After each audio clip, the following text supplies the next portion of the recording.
promesas de un mundo nuevo, en la lección número 20 en la escuela dominical. Les doy la más cordial bienvenida a este espacio en el nombre del Señor. Quiero compartir con ustedes este tiempo y llevar alguna bendición de parte del Señor, porque la palabra de Dios siempre nos bendice. Las promesas de un mundo nuevo. Verá, si alguna vez usted ha contemplado una cadena montañosa, probablemente ha notado la diversidad de tonalidades de las cumbres. Vista desde el valle, parece que están cerca, ¿verdad? Una de la otra. Sin embargo, la realidad está muy distante. Y esto mismo es lo que sucede con la profecía bíblica. Mucha de la profecía bíblica, de verdad que la podemos describir así, y en particular la profecía de Isaías. La profecía bíblica en general tiene unos superplanos, ¿verdad? Tiene un cumplimiento parcial, primario en el tiempo en que la profecía fue dada, y mucha de la profecía se enfoca hacia el futuro. Y dije el profeta Isaías, entonces entra dentro de esta clase de profecía. El profeta habló de la primera venida de Jesús, de su ministerio, e inmediatamente se refirió a acontecimientos que tendrán lugar al final de esta era. Su audiencia original no tenía la manera de saber qué pasaría más de 2000 años después entre una venida y la otra venida, ¿verdad? La primera y la segunda venida de nuestro Señor Jesucristo. Hoy entonces estudiamos una profecía de Isaías en 2 etapas de cumplimiento. Actualmente nosotros estamos en un tiempo o en una etapa intermedia. Estamos entre ambos cumplimientos. Jesús vino y cumplió muchas profecías de Isaías, pero todavía faltan algunas profecías por cumplirse. Estudiarlas como un todo, como parte de algo más grande, nos da una visión anticipada y nos ofrece esperanza para el futuro. Un detalle que quiero compartir con ustedes es que 29 profecías del Antiguo Testamento hablan de la traición, el juicio, la derrota, o la muerte, mejor dicho, la sepultura de nuestro Señor Jesucristo. Todas estas fueron pronunciadas en diferentes tiempos y por diferentes voces durante los 5 siglos que transcurrieron entre el año 1000 y el año 500 antes de Cristo.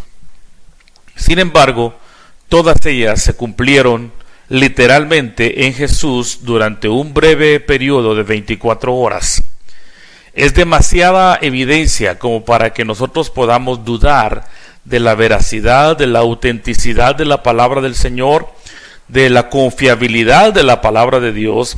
29 profecías acerca del ministerio de Jesús y de Jesús como persona se cumplieron en un periodo, dije, de 24 horas. Un día prometido en las Escrituras, pero desconocido para nosotros en este tiempo. Los creyentes nos uniremos a los santos del Antiguo Testamento y nos regocijaremos por la misión completamente terminada por Jesucristo. Es una misión realizada en 2 fases, ¿verdad? Si usted ya está entrenado en la palabra del Señor, si tiene algún tiempo de estar en contacto con la palabra, conocerá esto, ¿verdad? De la primera venida de Cristo y de su segunda venida. En la primera venida Cristo vino a morir y a resucitar con el fin de proporcionar el medio de reconciliación con Dios, el medio de redención. En la segunda venida de Cristo, Él cumplirá completamente la bendición de Dios para su pueblo, para ese pueblo redimido, para el pueblo que le espera, para el pueblo que dice: ven, Señor Jesús. Así que en esta hora, hermanos y amigos que están en sintonía de este audio, vamos a considerar, conforme a la profecía de Isaías, la venida del Mesías. Y el texto lo vamos a encontrar en Isaías capítulo 61, versículos 1 al 3. Isaías capítulo 61, versículos 1 al 3. La palabra del Señor nos dice, como está escrito: el Espíritu del Señor está sobre mí. Sí, el Señor me ha ungido, me ha enviado a proclamar buenas noticias a los afligidos, a vendar a los quebrantados de corazón, a anunciar libertad a los cautivos y liberación a los prisioneros, a proclamar el año de la buena voluntad del Señor y el día de la venganza de nuestro Dios, a consolar a todos los que están tristes. Yo le invito a que continúe la lectura de este capítulo tan maravilloso de Isaías, capítulo número 61. La comprensión de la profecía o de la naturaleza de la profecía para las personas del tiempo de Isaías era incompleta. Luego tenemos nosotros el Nuevo Testamento, y en el Nuevo Testamento el único que entendía plenamente la profecía era nuestro amado Señor Jesucristo. Aún los discípulos, a ellos les era difícil comprender, y hasta el día de hoy la comprensión es incompleta. Nadie puede asegurar que tiene una comprensión plena, perfecta, exacta de la profecía bíblica. Sin embargo, podemos tener alguna certeza o mucha certeza por las profecías cumplidas principalmente. Nosotros estamos teniendo una visión ya después del cumplimiento. Nosotros miramos al pasado, sabemos que el Jesús histórico vino, que murió, que vivió, etcétera. Entonces, cuando Jesús inició su ministerio, anunció su misión en la sinagoga de Nazaret. Recuerde que Nazaret era el lugar donde Jesús había nacido. Allí él fue a predicar, ¿verdad? En Caná de Galilea hizo su primer milagro, y en Nazaret también llega a la sinagoga, y llega pues ahí a ese lugar, y el principal de la sinagoga le da la oportunidad, conforme a la liturgia que ellos desarrollaban, le da la oportunidad de leer el rollo. Ahí Jesús abre el rollo en el libro del profeta Isaías.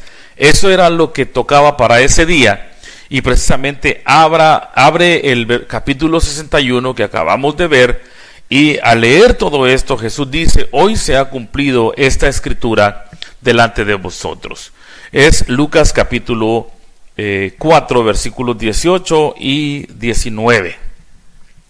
El Señor dice: el Espíritu está sobre mí y me ungió. La palabra ungido significa Mesías, ¿verdad? Era una señal de la unción, era una señal de preparación y bendición única para una tarea especial. El ungido, ¿verdad? Sobre todas las cosas, nuestro Señor Jesucristo, el Mesías. La misión de Él es clave, ¿verdad? Nos lo describe aquí. Trae buenas nuevas a los afligidos, proclama libertad a los cautivos, declara el año favorable del Señor, y viene también a consolar a todos los afligidos y a conceder a los que lloran en Sión, se les dará diadema en vez de ceniza. Y otro verbo que se utiliza aquí es que todo esto va a suceder para que el Mesías sea glorificado. El versículo 2 del capítulo 61 dice que vino a predicar el año favorable del Señor. El año favorable del Señor es una alusión al año del jubileo. En la ley, según Levítico 25:10, estaba establecido el año del jubileo. Era un año de alivio de todas las deudas. Era el año del regreso de las propiedades empeñadas, de las propiedades embargadas a sus dueños originales. Era el año, pues, un año de perdón, y se celebraba, según la ley, cada 50 años. Era el año favorable, el año del jubileo, y es lo que Cristo viene a predicar, el año del perdón, ¿verdad? El año de la misericordia. Gracias damos a Dios por esto. Pero Jesús no solamente vino a predicar el año agradable, también dice Isaías, el año de venganza. Es interesante, amados hermanos, que cuando Jesús lee el rollo en Nazaret, su lectura concluye con el año agradable del Señor y no toma la última parte de este versículo, que es el día de venganza. Porque precisamente el Señor vino a inaugurar el año de la buena voluntad, el año del perdón, decía, y el año de la reconciliación. Un año que se caracteriza por el cambiar o hacer un contraste entre la tristeza y el gozo. Dará una diadema, dice el texto, en lugar de ceniza, alegría en lugar de luto, manto de alabanza en vez de un espíritu afligido o desmayado. Una doble porción que se está refiriendo a la herencia de los primogénitos en lugar de vergüenza, un grito de alegría en lugar de humillación. Y así podemos nosotros seguir diciendo muchas cosas favorables y maravillosas que aún no están en este texto, pero que reflejan la experiencia personal de todos los redimidos, de los que hemos sido alcanzados por la misericordia en este año agradable. Por eso es que este es el año agradable del Señor, es el tiempo de la gracia, es el tiempo de la misericordia, es el tiempo en que la gente debe buscar la misericordia del Señor. Pero también viene el día de venganza. Y ese día de venganza señala un día futuro. Ese día de juicio, Dios traerá una serie de juicios terribles que derrotará para siempre el mal y preservará la vida y la bendición para los redimidos, para los que han creído en su Hijo. ¿Verdad? El Señor traerá todo esto. Es día de alegría, día de venganza, y también día de juicio, día de gozo para los redimidos y día de venganza para aquellos que no quieren humillarse delante del Señor. Aquí se le promete a Judá que aquellos que le oprimieron serán sus siervos, serán sus servidores en faenas agrícolas y en faenas pastoriles. Mientras los israelitas serán un reino de sacerdotes, ellos podrán dedicarse a las tareas espirituales. Es lo mismo, amados hermanos, que sucede hoy. El propósito de Dios es que seamos un pueblo santo, ¿verdad? Es lo que Pedro está diciendo. Seremos un reino de sacerdotes, somos un reino de sacerdotes, un reino que presenta sacrificios agradables al Señor. Si usted no es parte de este reino de sacerdotes, debe aceptar el año de la buena voluntad, de la bienaventuranza, venir a Cristo y convertirse en un sacerdote para Dios, un sacerdote para Cristo, que ese es el verdadero lugar y el propósito que Dios tiene para nosotros. En segundo lugar, tenemos que la invitación, esta invitación de Dios puede ser aceptada o puede ser rechazada, y para ello vamos a trasladarnos a Isaías capítulo 65 y los primeros versículos. Dice así: los que no preguntaban por mí me buscaron, los que no me buscaron me encontraron, a los que no invocaban mi nombre les dije, aquí me tienen. Todo el día tendí mis manos hacia un pueblo rebelde, un pueblo que va por mal camino y en pos de sus pensamientos, un pueblo que descaradamente me provoca a ira todo el tiempo, que ofrece sacrificios en los huertos y quema incienso sobre los ladrillos. Usted puede seguir leyendo hasta el versículo número 7. Esta situación, hermanos, es repetitiva. Dios invitando, Dios esperando, Dios con los brazos abiertos. Sin embargo, el pueblo es rebelde, el pueblo es extremadamente soberbio, el pueblo no quiere humillarse delante del Señor, Y este capítulo 65 nos muestra la gracia y el juicio, y la misericordia. Es una desgarradora tragedia que Isaías está describiendo sobre el deseo de Dios de que su pueblo, el pueblo del pacto, volviera a tener comunión con él, y ellos le rechazaron. El amoroso Dios de Isaías responde a su siervo en juicio, pero también en misericordia. Pablo toma este texto en Romanos capítulo 10, versículo número 20. Romanos capítulo número 10, versículo número 20. El apóstol Pablo habla de la siguiente manera. Permítame un momento, lo encuentro y se lo voy a leer. Capítulo 10 de Romanos, versículo número 20, dice así: también Isaías dice resueltamente: los que no me buscaban me encontraron, me manifesté a los que no preguntaban por mí. Está tomando pues otra vez a Isaías 65. Decía, hermanos y amigos, que Dios a través de diferentes medios ha buscado al hombre, ha cortejado, si se puede decir, a los judíos con la gracia, y también a nosotros los gentiles ha extendido su misericordia. Vinieron los profetas, vino el Hijo, vinieron los apóstoles, extendió las manos hacia ellos, pero ellos despreciaron la invitación, ¿verdad? Me buscaron, me encontraron, me dejé encontrar por los que no preguntaban por mí. Esto es una invitación pues a los judíos, a los gentiles, que no eran pueblo. Y aquí hay una descripción gráfica de cómo ellos se apartaron, quemando incienso sobre ladrillos, ofrecieron sacrificios en jardines, se sentaron entre las tumbas, era un tipo de ritual. Pasaron la noche en lugares secretos, comieron carne de cerdo, entre otras cosas. Un pueblo de continuo que estaba provocando a Dios, y entonces para ellos viene el juicio, pero para los que temen a Dios viene la misericordia. ¿Verdad? La promesa de juicio es tan directa como lo es también la invitación.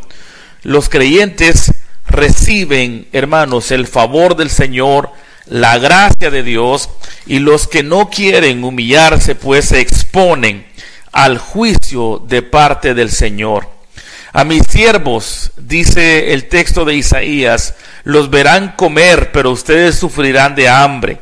A mis siervos los verán beber, pero ustedes sufrirán de sed. A mis siervos los verán alegrarse, pero ustedes serán avergonzados. A mis siervos los verán cantar con corazón alegre, pero ustedes clamarán con dolido corazón y chillarán con espíritu quebrantado. Así que ahí está la diferencia, una invitación que se acepta o se rechaza. Yo le aconsejo que más pronto que tarde usted acepte la invitación del Señor, porque esta es una invitación verdadera, real. Y en capítulo 65, versículos 17 al 19, nos habla de cielos nuevos y tierra nueva. La narrativa de la creación nos recuerda que el plan de Dios para el cielo y la tierra originales eran buenos en gran manera. Los nuevos cielos y la nueva tierra cumplirán el plan original de Dios tal como existieron antes de la existencia del ser humano. El pecado vino a arruinar todo ello, hermanos y amigos. Consecuencia del pecado en el mundo, ¿verdad? Las profecías del fin del tiempo se dirigen nuestra atención a la derrota y a la eliminación del pecado. Un mundo soñado, un mundo ideal será posible cuando Dios se manifieste. Habrá un nuevo orden, y por eso Dios nos invita a regocijarnos, todos aquellos que tenemos esperanza en Él, sabiendo que la palabra del Señor es fiel y verdadera. Tenemos diversas ideas de cómo será el cielo. Mientras algunos se basan en estudio cuidadoso de pasajes bíblicos, otros toman como base la experiencia de personas que dicen que han muerto y han vuelto a la vida. Nuestras percepciones también pueden basarse en cantos que hemos escuchado. En cualquier caso, las Escrituras son las que nos ofrecen un vislumbre claro de cómo será el cielo. El enfoque de estos versículos de Isaías 65, 20 al 25 es consecuente con el plan final de Dios para su pueblo, para un pueblo redimido. El énfasis está en la vida, la bendición y la paz universal. Y Cristo, hermanos y amigos, espera que sus seguidores vean la promesa del cielo a la luz de la vida presente y las responsabilidades que ahora tenemos. Puestos los ojos en Jesús, Pablo dice que levantemos nuestra vista y que pongamos nuestra mente en las cosas de arriba, donde está Cristo sentado a la diestra de Dios. Al final, en nuestro destino eterno, hermanos, estar en el cielo con Cristo Jesús. ¿Dónde es el cielo? Pues no sabemos dónde es el cielo. Lo que sí sabemos es que será el lugar donde está Dios, donde está Cristo y donde nosotros también estaremos. Cuando nos centramos en la palabra de Dios y no en nuestra imaginación humana, es muy evidente que el cielo es un lugar, ¿verdad? No vamos a estar en el espacio sideral, no estamos en un lugar imaginario, sino un lugar real, un lugar objetivo, un lugar palpable. Ese es el cielo, ¿verdad? Las escrituras pues son muy claras cuanto a las referencias de que Dios creó el cielo y que también Dios creó la tierra. Es el lugar donde habita Dios, Padre nuestro que estás en los cielos, nos enseñó Jesús a decir, y también es el lugar al cual Cristo prometió llevarnos un día. Él fue a preparar lugar para cada uno de nosotros. Entonces, amados hermanos y amigos, para concluir este tiempo, primeramente les agradezco por su atención y a la vez les invitamos para el próximo domingo, pero solo quiero que recuerde esto. La venida del Mesías con una misión especial se cumplió, ¿verdad? Manso y humilde, pero viene otra vez para ejecutar, según el plan de Dios, el día de venganza. En segundo lugar, debemos reconocer, entender que es una invitación que se puede aceptar o que se puede rechazar, y que Dios está invitando, está con los brazos abiertos y está deseando que el pueblo, que el mundo entero, que los hombres, que las mujeres de toda tribu, nación y lengua vengan a Él. Y en tercer lugar, entender que las promesas de un cielo nuevo y tierra nueva se cumplirán conforme al plan establecido por Dios, la creación original en la mente de Dios, sin pecado, con todas las bendiciones necesarias para una vida feliz, dichosa, de prosperidad y de bienestar universal, se cumplirán en el tiempo establecido por el Señor. Si usted no tiene esta esperanza, le invito a que vuelva a Cristo, a que acepte la invitación que Dios le hace en estos pasajes y a través de toda la Escritura. Que el Señor le bendiga.